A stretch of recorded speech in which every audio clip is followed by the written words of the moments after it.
dari termohon yang berpendapat untuk penetapan tersangka hanya dengan bukti permulaan yang cukup, dan bukti yang cukup adalah minimal 2 alat bukti, serta tidak harus adanya pemeriksaan calon tersangka terlebih dahulu.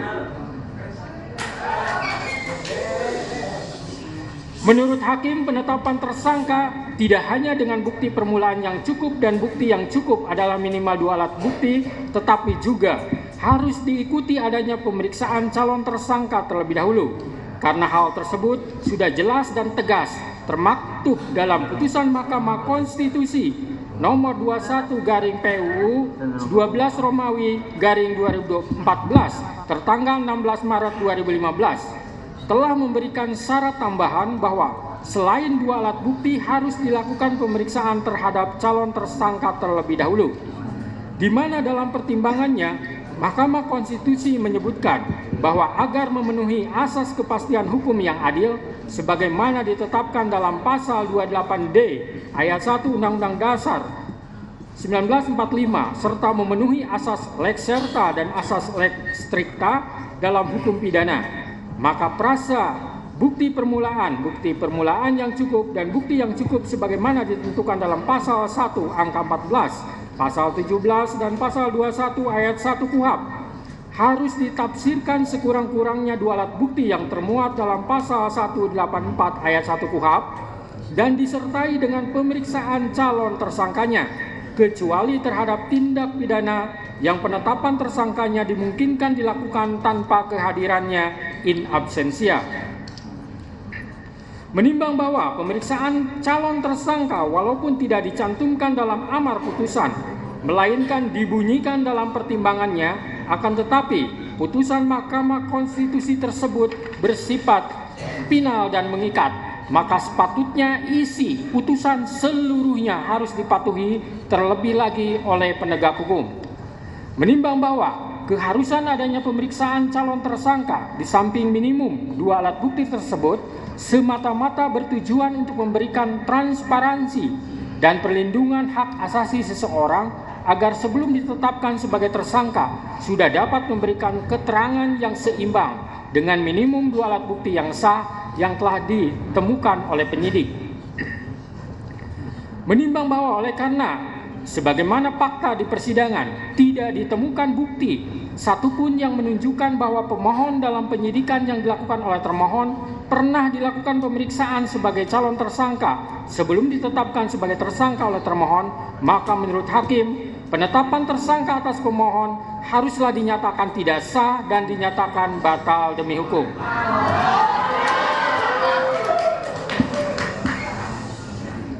Menimbang bahwa berdasarkan pertimbangan di atas, maka alasan-alasan permohonan pra-peradilan yang diajukan oleh pemohon haruslah dinyatakan beralasan menurut hukum dan patut dikabulkan. Menimbang bahwa oleh karena penetapan pemohon sebagai tersangka didasarkan pada penyidikan yang tidak sah, maka seluruh tindakan termohon terhadap pemohon menjadi tidak sah.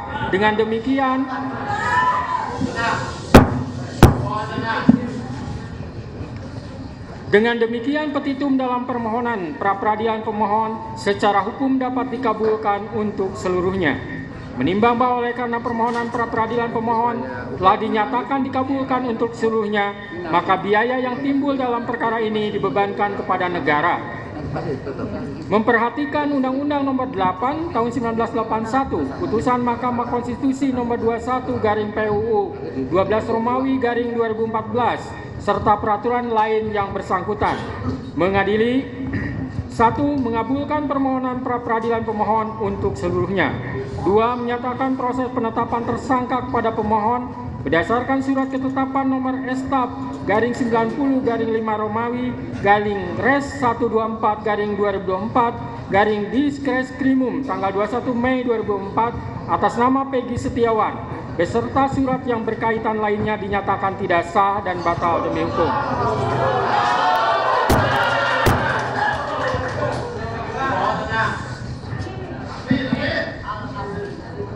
3. Menyatakan tindakan termohon menetapkan pemohon sebagai tersangka dugaan tindak pidana perlindungan anak dan atau pembunuhan berencana dan atau pembunuhan sebagaimana dimaksud dalam pasal 80 ayat 1 Junto pasal 81 ayat 1 Undang-Undang RI nomor 35 tahun 2014 tentang perubahan atas Undang-Undang RI nomor 23 tahun 2022 tentang perlindungan anak dan atau pasal 340 dan pasal 338 junto pasal 55 ayat 1 KUHP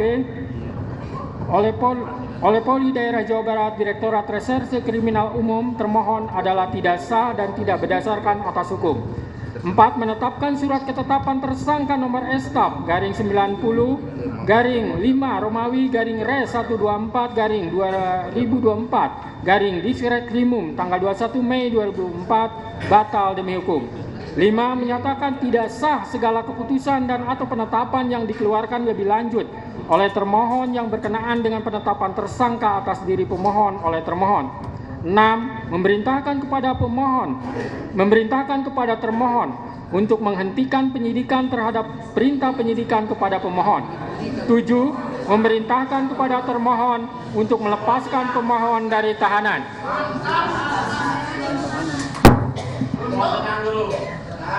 8. Memulihkan hak pemohon dalam kemampuan, kedudukan, dan harkat serta martabatnya seperti sedia kala. Dan 9. Membebankan biaya perkara kepada negara. Demikianlah diputus pada hari ini Senin, tanggal 8 Juli 2024 oleh Eman Sulaiman sebagai Hakim Tunggal. Berdasarkan penetapan Ketua Pengadilan, putusan tersebut diucapkan dalam persidangan yang terbuka untuk umum pada hari ini oleh hakim tersebut dengan dibantu oleh Muhammad Al-Atta sebagai panitera pengganti pada PN Bandung dengan dihadiri oleh kuasa pemohon dan kuasa termohon. Demikian putusan sudah dijatuhkan. Intinya permohonan pra peradilan dari pemohon dikabulkan.